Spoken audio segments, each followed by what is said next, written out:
Good morning, good evening, whatever time you're listening. Welcome to episode 11 of The Practical People. I'm very excited today. I have the first, actually, no, this is not my first FaceOff contestant that I've had on the show, but it's the first one I've had as a guest. My last one was Jenna Green, who was a guest co-host. But today I have Mel. And you know, I keep looking at your last name and going like, I'm going to mispronounce this. I want to say Licata. Licata. Okay. So I kept looking at the C and going like, Licite? No, it's People struggle with it, but it's pretty simple. It's a town in Sicily. Well, I started to think of it actually as kind of like a moniker because you were one of our favorite contestants on the show, and you were Mel. You know, yes, like Madonna, or and you were. And by the way, my wife wants me to, before I forget, tell you that you were her favorite contestant on season 10. Aww. So Mel was, yes, a contestant on season 10 of FaceOff. Very talented artist, and she is returning to what I'm going to turn into our current event topic. The last final season. I got to hold it together here. I know everybody's like falling to bits over this. It's okay. So it's been a very popular show, and I understand that as shows go on, the ratings aren't as high. You know, it happens with everything. You know, The Voice or America's Got Talent or whatever. You know, they start off popular and they're not as popular, but this show still has a very large following, and I think it's one of the it's an important show because this is one of those shows that actually doesn't, I mean, I think when it first started they did a little bit of drama, but by the time you were on season 10, it was just all about the art and the camaraderie. There really was no drama, as far as I could see from how they edited the show, at least. You know, it's like 0% drama. I mean, I feel like the drama is contained within how long you have to do these makeups, which is so nuts that they just let that be the dramatic part. And the rest of it is very collaborative, which is actually just sort of a microcosm of what it's like in the industry itself, because the industry itself is very collaborative. So it's like, it makes sense that that's the way the show's format would support being. But unfortunately, I think a little bit of drama sells for reality TV viewers. Like, Face Off has a very small and loyal following, and I think that it would probably have a bigger following if it betrayed the bones of the show, which is to increase drama. Now that's interesting because you know, everything I hear about the show. Now, the show is very polarizing in the special effects industry from, you know, where I stand. I mean, I've worked for special effects companies, and I know a lot of people in the industry who have been in it for a long time. And, you know, some of them are kind of anti the show. And I'm like, why? Mm-hmm. And they're like, well, it doesn't really represent a an accurate picture of what the industry is like. And I said, well, yes and no. And I even ran this by Neville Page when he was on the show. I said, you know, he said it is and it isn't. But I want to say to people, you know, keep in mind it is a show. It's a competition show. It's not meant to represent exactly what the industry is like. It's not a documentary. Yeah. And so, you know, I understand what they're saying, but at the same time, it's like, for me, it's just really enjoyable to see an art celebrated on a show. And usually television is, you know, you've got, I mean, they brought back Jersey Shore, you know, like what is that in comparison to something that, and again, you're talking to Steve Johnson, he said, you know, it's not just about effects, it's about art. It's just about having art in front of people. You know, when he teaches, you know, he's like, the industry's changing. I don't know where these people are going to get jobs. But then he's like, but then I don't feel bad because it's all art. You're learning art, and you can take art into many different directions. So as far as things go for you, I mean, what is the reaction? You have a fan following. What are the fans saying to you about the end of the show? I mean, everybody's pretty disappointed. It's weird because sort of the way they revealed the information, I think, I don't know that I don't know that there was a better way necessarily, but people are sort of now, rather than just being excited about this next season, it's laced with this sadness that it's the end, you know? So it's this weird, I'm getting a lot of support and a lot of why, like, I have any say about the show continuing. I'm like, I'm for it. Let's keep doing it. I do think that in general, people, like I said, it just has like a very loyal fan base. Like there are a few people who have been with me through the very beginning, who I continue to tweet with, who just I have continuing relationships with.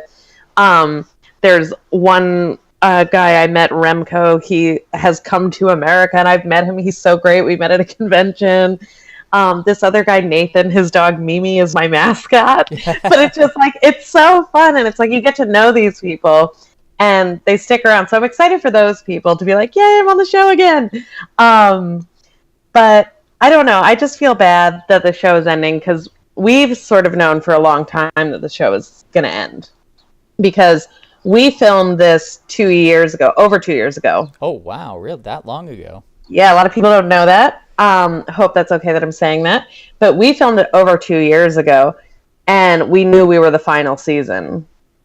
Oh, man. So it's sort of like people are like, oh no, how could this be happening? But we didn't realize it wasn't, like, we've been coming to grips with this for a long time. We filmed before season 11 or before season 12. Like we filmed way before all that. Oh, really? Mm-hmm. It's interesting that they reversed it. So there's it's kind of like time travel. We're going back in time. I know. I'm excited because I'm a couple years younger. I'm a little thinner. I'm gonna be like, damn, that looks good. Well, what do you think now? Like, say in a perfect world, somebody came to you and said, Mel, we want the show to continue, but obviously, we need to do something to get the ratings back up. So the show needs to evolve, and I'm just playing pretend here. But what kind of show, if somebody said it has to be something other than the format that we've seen so far, is there something that you would like to see in a show that's like a makeup show like this? It doesn't even have to be a challenge show, but what? I mean, I think they tried to do this a little with 10, but they still didn't give people time. Not 10, I'm sorry, I'm 10. They tried to do this with 12. But I think that it would be interesting to give people, like, to actually film a movie with a monster. So, like, you meet with a director, like, this is sort of what they do for the finales, and they design this monster and you make that monster and then you work with them and you do test shoots and then eventually, like, through the course you just sort of, but you give it the actual time and energy you would need on a film, so the quality of work would heighten. Because FaceOff, it's like a miracle when something looks good because you have so little time. And I think people don't realize that when something looks bad on FaceOff, that should be the expected result. And it's a miracle when things look good, because it's just so little time to get your thoughts together, to get your ideas together. So I think that if you could let these artists sort of, have the time and show what we actually do in the industry, which is like, for me, a big struggle was coming up with ideas, but that's not my job. I don't come up with ideas. I make other people's ideas. So it was difficult for me to think creatively in that way, because I'm able to inform a director if they say, hey, we want to do this and blah blah blah. I can say, listen, you can't do that, let's try this. But to come up with stuff in the first place is an area where I struggle, and I think that having it almost in a more like see how it happens, I guess that might not be that interesting because that's just kind of my job. That might just be boring to watch. Well, actually, I don't know. I actually agree with you because that's essentially what I would like to see, and maybe that's not what everybody would like to see. I mean, I'm a hardcore enthusiast for this stuff, so I've sat through some pretty boring, people have sent me like behind the scenes stuff. I've been given the task at times to edit together behind the scenes stuff for people, Mm-hmm. and it's like 20 hours of just someone sculpting. And I mean, I won't watch 20 hours of something sculpting, but I'll watch a lot of it. I'll wind it back and go like, well, what are they doing there, and that sort of thing. Yeah. But I think that the process of working with the director and working with designers, and because they'll say things like your character needs a story, and like you said, usually the director tells you what the story is, or like Neville Page, who's a designer, he'll work with the director to come up with the nuances of the story and then bring it Mm-hmm. to you to execute. So I think all of that is very interesting. I actually, I'll say that my thought was very similar to yours. My thought was pairing people like you with people who are new directors, and are, give them a certain amount of budget and then check in with them, so that you see the progress. And then at the end of the show, you get to see the short film they made, or, Yeah. well, like you said, they do that in the finales of the show. You have what, like 3 days to, Yeah, you but just know, like expanding that idea, because people love the finales anyway, because you get to see people on a film set. Because the other part of makeup that, you know, things like maintenance, there's so much stuff that people don't realize goes into it. Like once you have a makeup done, it's so far from done, because then you have to see it under the lights, you have to see it on monitor, because what it looks like to your face doesn't matter if it doesn't look good on monitor. So sometimes things look crazy in person, but they look beautiful on camera, like skin's really red or something weird. And it's like making all those micro adjustments are kind of interesting. Um, but I don't know. I think that would be kind of cool. But like I said, I don't know. I also really like my job. So um, but I think that or another idea I had that I thought would be cool for the show. I mean, a million people have had this, but some sort of crossover with other shows, with Drag Race, with Skin Wars, with Cosplay Melee. With If you had something where Cosplay Melee is making the wardrobe and Skin Wars is doing the body paint and you're doing the prosthetic and it's all happening on a drag queen, like you could do some crazy stuff. I was actually thinking along those lines too. Except my wife's a big fan of Dancing with the Stars.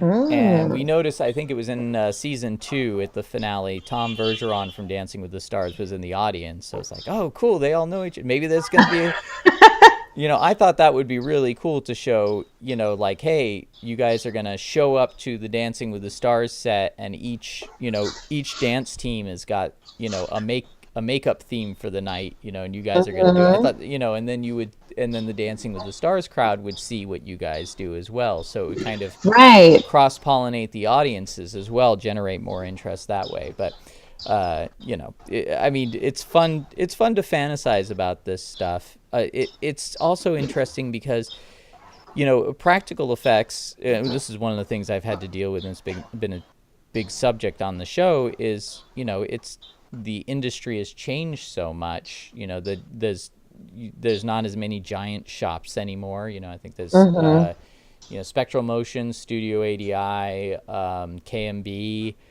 and but Alliance. uh, yeah, I think I'm trying to think also. Yeah, and now you went to Tom Savini School, right? Yes. Does he have a studio? I don't even know if he has a studio, or does he just have the school? He has like a shop in his house. He definitely does not do as many projects anymore. And a lot of time, like he has a shop area in his house, And that's what but a lot of he would be people have. welcome to use the school as well. Oh well, yeah. I also, I couldn't imagine Tom Savini showing up somewhere and going, "Hey, can I work in your space with you?" I'd be like, "Yeah." But now but this is something, and another interview I'll reference with Shannon Shea. He said, it's like dinosaurs. It's like you had your big dinosaurs, and then they evolved. He said they became birds. and that's what a lot of people are doing now. There's a lot of little shops around, and do you have a little shop, or do you work from, what do you do? I have a little shop. We have a 2-bedroom apartment, and our second bedroom is my shop. And I have a little foam oven, butcher block table, molding station. Like, Wow. it's just like my little slice of heaven. That's cool. What, you managed to keep overhead low, and are you busy?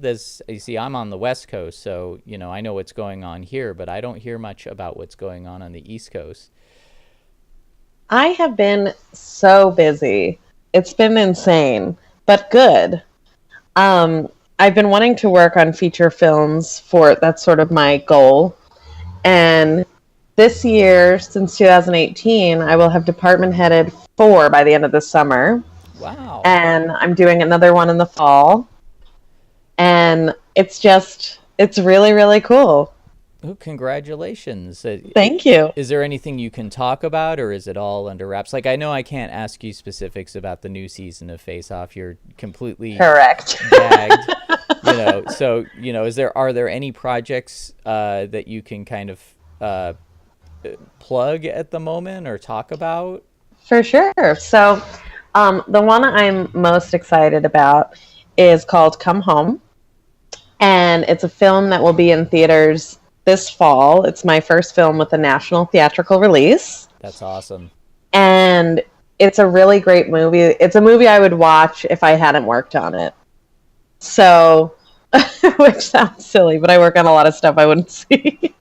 um, it's just like a really good, creepy sort of family movie contained within a house, where it's sort of like a stepmom moves in, and with her comes this sort of demonic presence. Now, when you say family, do you mean that it's about a family, or is it like a family-friendly horror movie like Monster Squad or something like that? Oh, no, no, no. It's not family friendly. It is like about a family and their dynamic Oh, in okay. this house. Like the whole thing takes place in this house. So you got to do all the demonic work? Yes. And what was that like? Did you do it on characters, or were you creating puppets, or what kind of stuff did you get to create for that? Well, we got to create, I got to create a demon, and I'm very excited about her. It was really fun because I was working with a director who I really respect. He's from England. His name is Ben Charles Edwards, and his whole philosophy on set is really exciting and interesting, and he pulls a lot of greatness from people. Like, he doesn't like anyone yelling on his set. He's like, when people are stressed, they're not creative, they're not working at their highest potential. So everything was really like positive and supportive. And when when he hired me for this job, he's like, I want you to make the scariest thing you've ever made in your life. I'm like, okay, Ben, like that's not super stressful or difficult.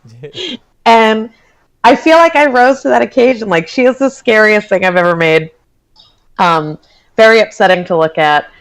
And it was really fun because, like I said, I don't really come up with ideas, but he gave me enough inspiration points where it was still something I feel like I created, but with I didn't feel stressed through the process because he gave me a lot of tones to match. I want wet, black, burned, like pulled up from the drain, like all these like terrible sort of things, so that when I was creating her, I had this tonal information that I was trying to match. And it was just really fun and exciting. And he goes, I don't care if we get her done the day before. And by gosh, it was the day before. And we did a test shoot the day before we shot, and he's like, this is it. And we added her in a bunch of scenes that she wasn't originally, because he was very excited about her. Oh, nice. That's And always nice when it's when they look at it and they go, oh, we need to get more camera time for this. yes, so really, really exciting stuff. And without giving anything away, it's going to be really scary and fun. And now obviously you also had the script to draw from. You knew Yes. what her functions were, so he gave you a lot of tones, and you had nuance, and So that sounds like a lot of fun. Now, another thing that I'm curious about that is working with, well, two things. One, you mentioned on set that the tone was very positive and that he didn't want a stressful set and that sort of thing. But, is there, do you find that when you're working with a director like that, you're not just working on a technical level, but, an actual artistic level or what you might call a spiritual level where you get to kind of draw from those artistic, what would you call those kind of artistic wells rather than just going, talking in technical terms like, design and functionality and that sort of thing? Well, the way that he was on set, I feel like really set the tone for people working at their max creative ability, and people feel more emotionally invested in the project. So you have a lot of people working harder than maybe they would normally, because everyone, I mean, I can't speak for everyone, obviously, but for myself, like, I felt very inspired by Ben to be great, and he was great, and his work was great, and it felt like what we were doing was great. So it's just this really nice vibe, and even things like, okay, so one of our key PAs was a chef, so he would cook for us every day. They had him cook for us every day, so we had delicious food every day. So everybody was really looking forward to their meals and feeling nourished, and it was a lot of different stuff, and the whole working environment was just really fun and exciting. And I don't know, I just feel like when you feed people well and you support them and you hear their ideas, like he would eat lunch with a different group each day to sort of get to know the crew and get to know everybody. And a lot of directors don't do that. A lot of directors eat with their producers or eat with their first team or whatever may have you. But it was just cool sort of seeing, I feel like we're talking a lot about Ben. Ben, if you listen to this, I love you. But it's just really cool seeing somebody operate like that. I had not worked with a director who did things the way he did, and he would come up with really interesting ideas to elicit real emotional reactions from his actors without using method, because I think it's somewhat abusive to talk to your actor whose dad's died and been like, remember when your dad died?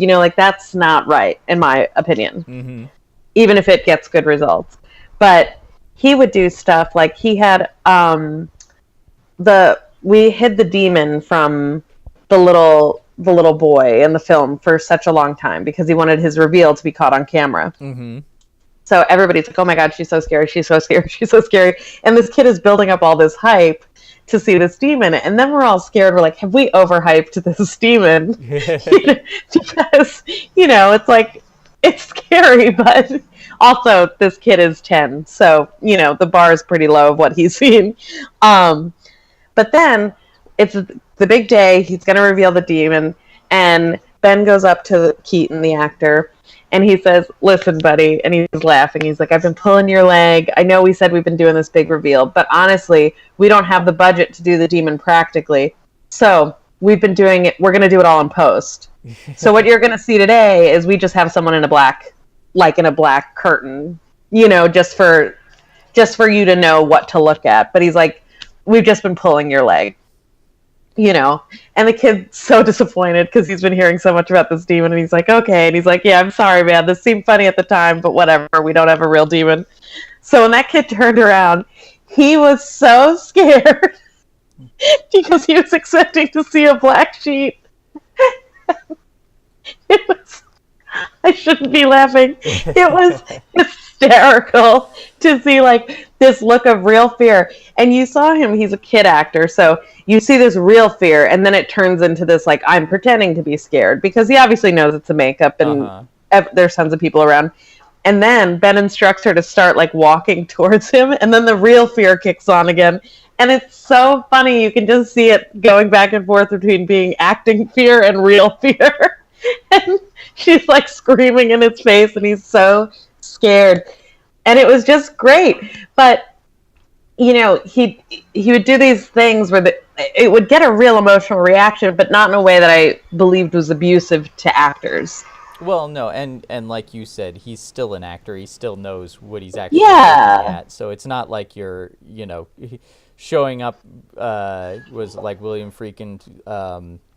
It's not like you're shooting off a gun right next to his head or something like that. Yes, like he's aware of what's happening, but then like his expectations are adjusted dramatically right before it happens. So it's just like, and he would do stuff like this where one time he had to make an actor um crying and uncomfortable, and so he had everyone on the crew go out of sight, like not to be seen, and just the camera was there, and had this actor sit in silence for 5 minutes.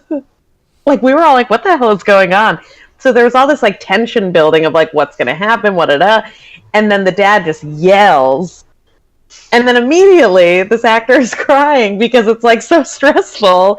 But all this stuff is like he creates like a physical environment that's stressful that informs the emotional rather than emotionally abusing someone to get a physical reaction.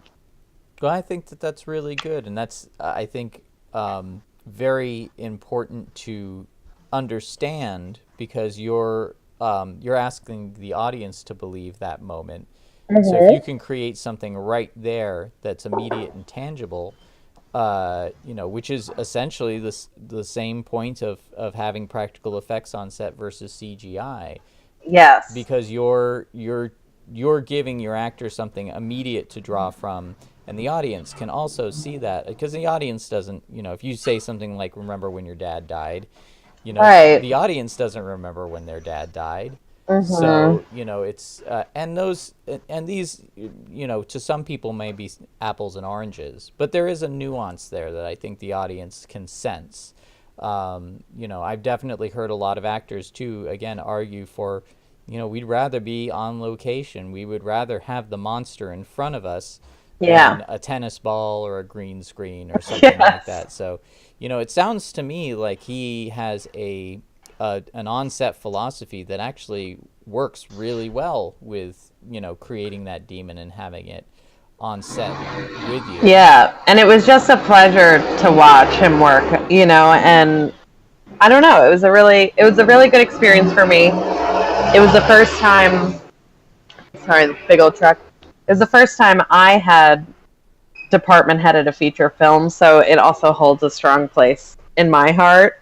Um, but it was really just a great experience, and I'm excited for everyone to watch it. Well, I think that's really cool, and I think was it, I was in I spent a lot of time in different groups, sci-fi groups, and that sort of thing. But I remember mentioning that was it Shannon Shea, who worked on the Lost in Space Netflix series. Oh, He my boyfriend's obsessed with that. he said that was a fun gig, like it was a really good time, and I mentioned that to somebody in a sci-fi group that he had mentioned it was a fun gig, and he said, oh, that's great. When the crew's having fun that and enjoying it, that usually means it's going to be good. So Mm-hmm. the audience, they have a connection to the and I believe that comes through with the art. I think it's the difference to me between drawing a picture in Photoshop and actually drawing a picture or painting a picture with actual paints or a pencil. There's something going on. There's a connection between your hand and your brain that I think gets somewhat lost in digital. And that's not. I'm not an anti-CGI person. I think that CGI does some wonderful things. I've said that over and over again on this show. But I do think that there's what I call the artist's fingerprints. The audience does feel the artist's fingerprints in those things, and I think that translates into reasons why I like watching older horror movies versus some horror movies that are just overly polished now, where they don't even feel like horror movies. They feel like adventure Right. movies with some horror themes or something like that. I'm also curious about work. You said the demon. You said she. So was the demon was an actress? What is it? When you get to spend time with an actor or an actress creating that character, how does that factor in for you? Our demon was played by Lita Fox, and which is the coolest name ever. And I have to tell you, like, that makeup was 50% her acting it, because you'll see the film, hopefully. The makeup is not so insane without her. You know what I'm saying? If I put it on someone like this, it would just not be effective. But the way she can contort and move her body, and she's a dancer and a contortionist, and would do such upsetting things with her body. It was so, like, weird. Like, people, I was showing a friend of mine one of the clips from the monitor, and he goes, "Oh my God, how did you do that?" I'm like, that's actually her body because it looks like computer graphics, what she can do with her body, So it's like, I think the same way makeup is a collaboration between performer and artist. And also in a lot of cases, it's a collaboration between computer graphics and artist, because I agree with you. I don't think CG is the enemy. I think it's the perfect films are the ones where they're half and half. Like a lot of Guillermo del Toro stuff, he has his actors in practical makeup, and then he has green screen cutouts, and he adds smoke and fog and all this weirdness to them. But it's like, I honestly felt like it was a collaboration with my actress, and she was amazing. And you get really close with someone when you're painting their butt cheeks, like you just you just get close. And it's so funny because at the wrap party, a lot of people were introducing themselves to her, and she's like, "I'm the monster," but no one recognized her because she's this cute little model with a red pixie cut, and that is not what she looked like in makeup. I remember same thing with the I came in. There was a music video that was I was a zombie in, and this was years ago.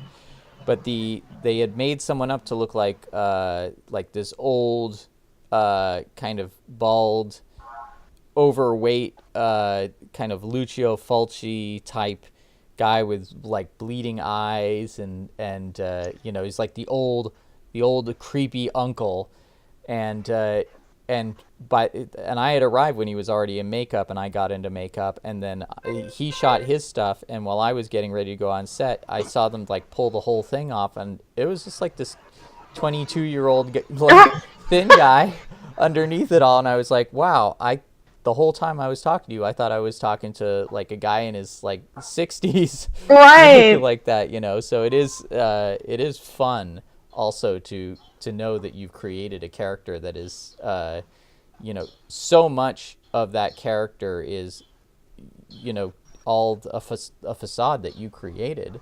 So, Now I also wanted to ask you, I was going through your Facebook page, and I saw that you got to do like this really cool makeup. A character is kind of like a decrepit death character and a horse. Oh, yes. And you also mentioned that you loved how it looked in black and white. Yes. So there's kind of, would you like to see like another black and white horror movie? Do you feel like there are makeups to be done for black and white? Because I was looking at it going like, yeah, I agree. I don't think I would want to see this in color. I think I really love how the black and white and the way that when you kind of crush the blacks and pump up the whites, it really added something to it that I thought was just beautiful, and I was like, I want to see this in a black and white movie. Yes, and I felt like even just the look of her was very out of time, like with the whole Victorian dress. And the horse, that was actually at a convention. I made that makeup for a film that a friend of mine, Sergio Torres, wrote and directed. And that's what that character was made for. And part of the deal of me making it for him for the friendship price was like, can I do this for conventions? He's like, yeah, absolutely. So I used her as my convention makeup for the Utah Halloween convention, which we do every year, and it's so much fun. We just love Utah, and we love all our people there. It's like a whole group of us from FaceOff, and next year will be our third year, but they're just so much fun. And they actually had this group. That horse's name is Liam, and he's part of this group, Once Upon a Time Frisians, and they paint that horse. And I was like, this is the perfect thing to pose with my makeup, because they just look like a team. Like, they look like they were made to be together. This like dead horse and this dead lady. Really cool, really creepy. But I would love to see a black and white horror movie. What's kind of funny about the whole black and white thing is the next feature I department headed is actually shot in black and white. Oh, wow. Cool. Yes. But that's not a horror movie as much as it's a movie about corruption. It's a corrupt counterterrorism unit. So the effects are more like gunshots and cuts and wounds rather than a monster. Mm-hmm. That's interesting that it's in black and white, though, because it's, a producer that I work with, we're always talking about choices in, and mainly, the conversation is more about, and this is something I'm going to address in another podcast at some point, but, what is it about the story that makes you choose to do something? What's the difference between a script that you go, this would be a good animated movie, or, this would make a good, hand-drawn animated movie or stop-motion animated movie, or this would make a good black and white movie. It's always interesting to me, what people look at and choose, how they choose to represent that story. And so, from your point of view, when you are given a script or given an assignment for a makeup, and you have those conversations with the director, what are things that kind of you look at that influence your choices? Well, I think a lot of those decisions have been made by the time it gets to me. So I'm just sort of coping with the information. So when I was hired on the film, I knew it was a black and white film. So the sort of information I had to think about was this is again what I was saying, where sometimes things look crazy in person, but they look normal on camera. I'd have to punch up a lot of makeups because you lose a lot of saturation in black and white, because it's really just pulling forward those two things. So I would do a beat up makeup on an actor where he's like, oh my God, I look totally insane. I'm like, you have to see yourself on monitor. It looks like barely anything. So it's like all these sort of, also like the color of your blood and different things, like how do they ring true on black and white versus in color, and those sort of considerations. And a lot of times on that film, I'd do a makeup, I'd be thrilled with it, we'd put it in front of camera, look at it on monitor and be like, nope, have to make a bunch of adjustments and bring it back and take things up and bring things down, because it was just interesting working, because I've never done a black and white film. And it's just different things to consider, like every film, whether obviously I wouldn't necessarily have a role in an animated film. But yeah, I don't think I really answered that question super duper well. Well, I think you did, because you brought to mind something that I had forgotten, which was in Psycho, when it came to the blood going down the drain, they used chocolate syrup. Yep. Because actual fake blood wasn't reading well on camera. Right. And one of my favorite practical effects of the silent film era, I believe, was it Ben-Hur, the original Cecil B. DeMille black and white Ben-Hur, where they had Jesus healing the lepers, and what they found was it was a certain makeup, if they put a color filter over the camera, you couldn't see the makeup, but if they changed the color filter to something else, you could see the makeup really well. So what they did was they had people in leper makeup and with the color filter on so you could see it, but it was in black and white, so you didn't see the color change. So when they had the actor playing Jesus wave his hand over the lepers, they turned the color filter to another color, which hid the makeup. So it looked like they were being healed. So it looked like the makeup right there on camera disappeared. But because it was shot in black and white, the audience didn't see the color filter. They just saw the makeup vanishing as they changed it. That's really amazing. So I love stuff like that, and it's things that, these days you would just do that CGI, just put some tracking dots on their face and morph it. And you could do a lot more in terms of how gnarly the disease is and how they heal and that sort of thing. But at the same time, just the creativity and the problem solving behind that, which is again one of my favorite parts. That's something going by. But anyway, so that is another thing that I'm almost curious about. Do you have any kind of like problems that you solved on set, or even before it got to set? The people said like, I want to do this, but we don't know how to do it. Were there any like creative solutions that you really enjoyed that you kind of gave yourself a hug over? Well, there's always 100 things that I look at a whole list of everything I have to do, and I think, how am I going to do this? Like, how are we going to make this work? Because a lot of stuff I work on are low budget or ultra low budget, and so there's not really the option to lean on After Effects in a dramatic way. So it's kind of like whatever we have to get on camera now. I'm trying to think. There's always so many things where, that's one of the things I really like about my job in general. It's constantly troubleshooting and constantly making things work on the fly and being like, how can we do this quickly and effectively without, wasting time, materials. What's your favorite like low budget material, like something that you grab and people go, wow, I never knew you could just take that cheap household material and turn it into that? Cheap household material. Well, I'll give you an example. My friend Jenna Green, who was on season 4, they wanted to show some bones underneath some skin break, and they sprung that on her on set. Like, can you make some bones to break? And she found some candlesticks. So she stuck some candlesticks in some flesh and broke those, and it worked really well. I mean, I've done lots of food is such a go-to thing in the industry. Like, I needed coagulated blood on the fly, and we just bought some brownie mix and added it to our blood so that it was chunky and scabby looking.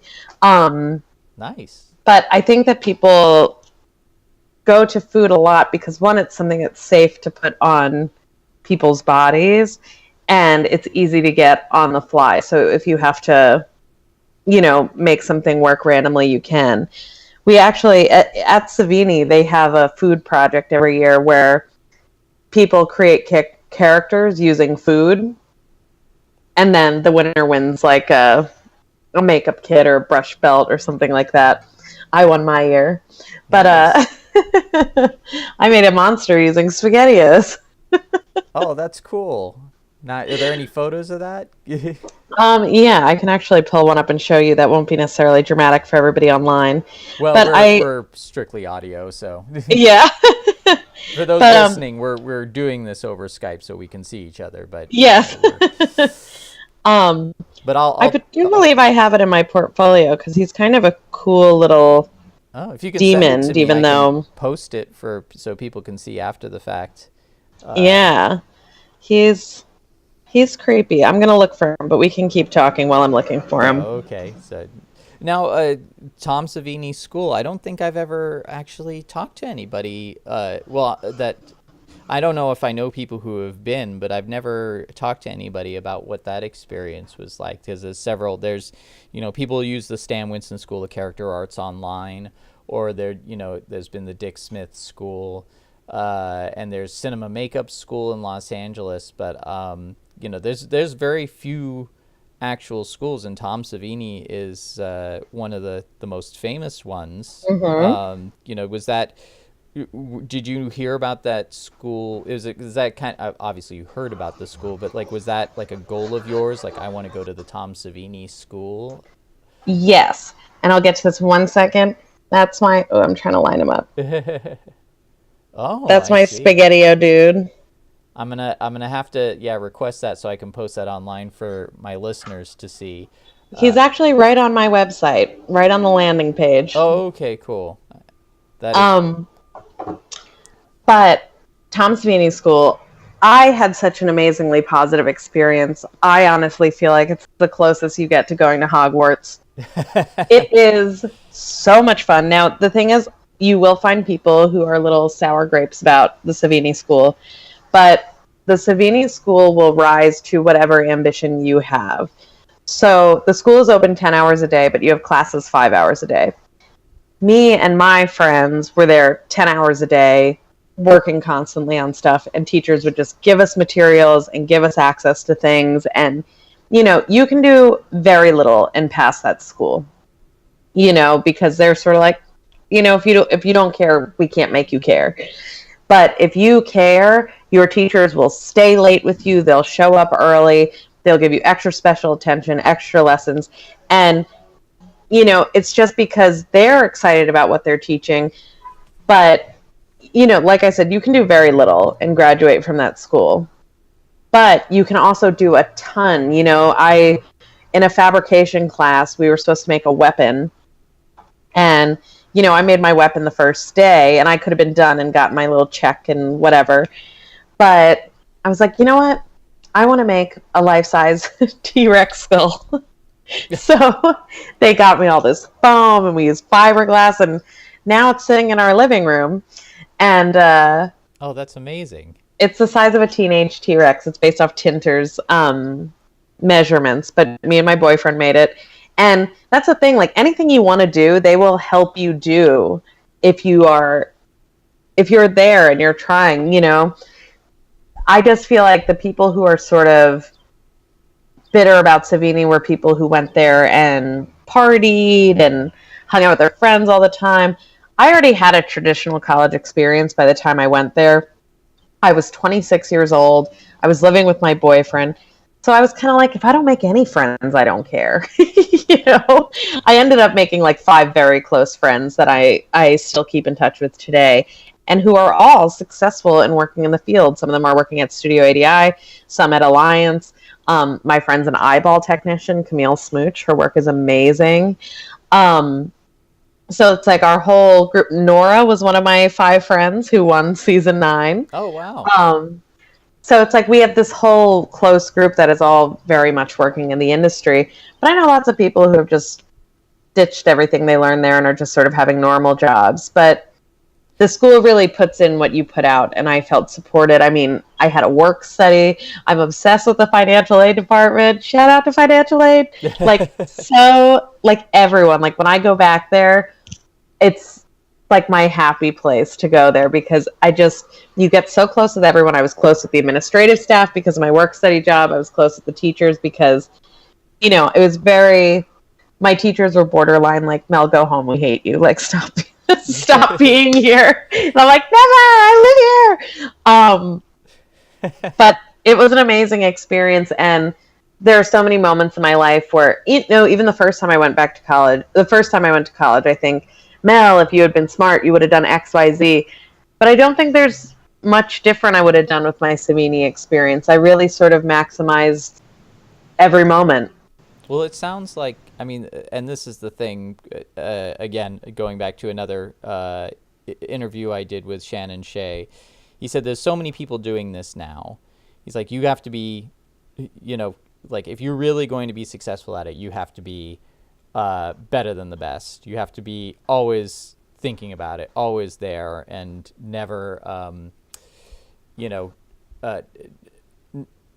it's definitely not something that people are going to hand to you, because there's always going to be somebody there that is, willing to show up a bit earlier. I always have people who go like, why do we get, they talk about it being a, what's wrong with our society that we have to get up so early in the morning? I'm like, it's not society. It's just, it's just a competitive nature of human beings. There's always going to be someone who's willing to do a little bit more to get there first, or get the job done, do the job in a better way, a more creative way. There's always, it's just, there are creative people who, are willing to do a little bit more. And if you want to be in that spot, they're not going to hand it to you because they worked for it. They're going to they're gonna like, yeah, this is what I created, and I've earned myself this spot. And if there is room, I will say that I know enough people in the industry to know that there are jobs, there is room. It's not so competitive that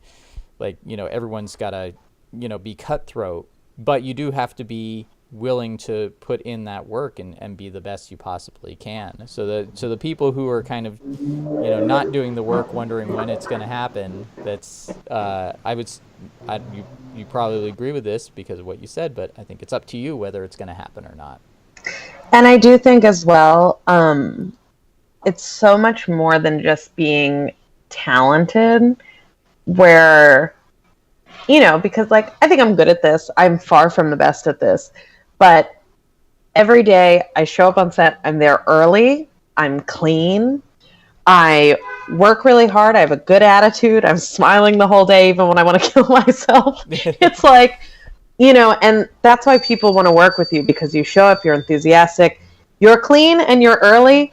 That is so much of it, because I will beat someone out who's more talented for a job than me if you're an asshole, if you're a jerk, and if you're late, and if you have a bad attitude. People don't want to work with you. It's the whole package. Like, working on set is so intimate.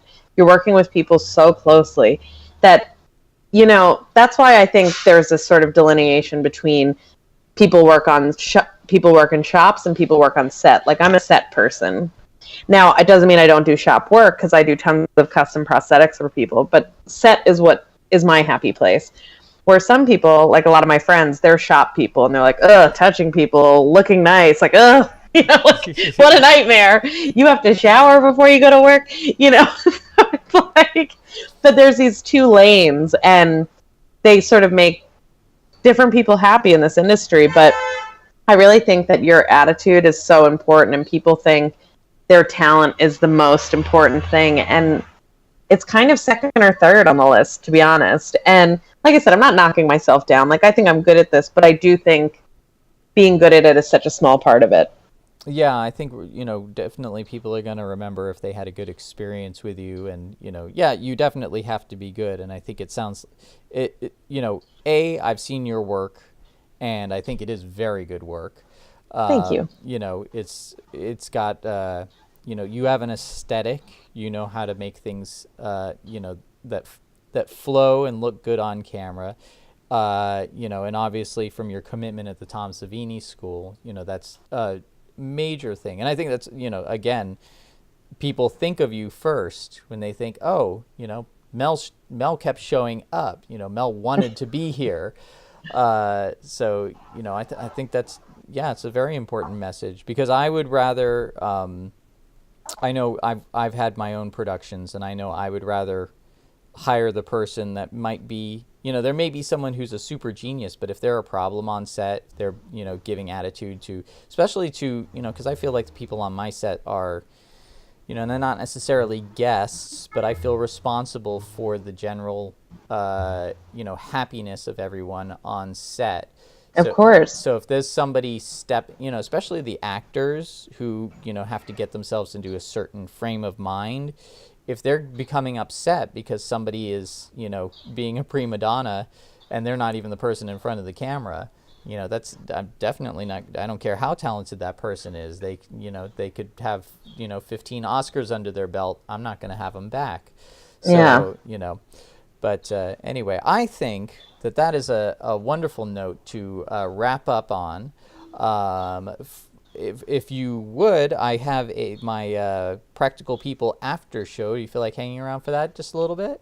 Yeah, definitely. Okay, so for my Patreon supporters, or if you are not a Patreon supporter but you're listening to this, if you just head over to the Christopher Moonlight Patreon, which there will be a link to in the description, I have the Practical People after show where we continue this conversation for just a little bit longer. It's a little bit more relaxed. I'm not interrogating my guests so much. Mel, is there anything that you would like to plug other than, of course, watch Mel and root for Mel on the final season of FaceOff on Sci-Fi, which starts June 5th, I believe, right? Yes. June 5th, 2018. So tune into that. We're gonna miss the show, but Mel, thank you very much. Of course. And to my listeners, whether it be morning or evening, whatever time you're listening, have a great day. Keep being creative. And yeah, God, I'm terrible at wrap ups. All right.